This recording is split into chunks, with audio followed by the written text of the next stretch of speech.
गेल्या काही महिन्यांच्या आधीच एका श्रीमंताच्या मुलाने दारू पिऊन 2 जणांना उडवले होते। तेव्हा त्याला निबंध लिहून सोडण्यात आले। पुढे काय झाले ते तुम्ही रिसर्च करू शकता।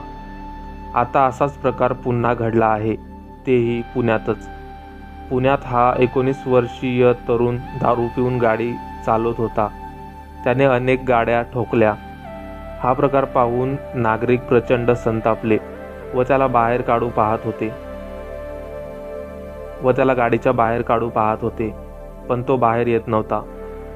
तर काही जण गाडीवर दगड फेकून मारत होते, पण महागडी गाडी असल्यामुळे ते दगड उडून परत येत होते। जमावाने गाडीला घेराव घातलेला पाहून गाडीतील 19 वर्षीय तरुण गाडी बाहेर न येता तो गाडी वळवून फरार झाला। घटनेची अधिक माहिती सध्या तरी उपलब्ध नाहीये। अनेक श्रीमंतांची मुलं दारू पिऊन गाडी चालवतात व त्यांच्यावर काही कठोर कारवाई होताना दिसत नाही।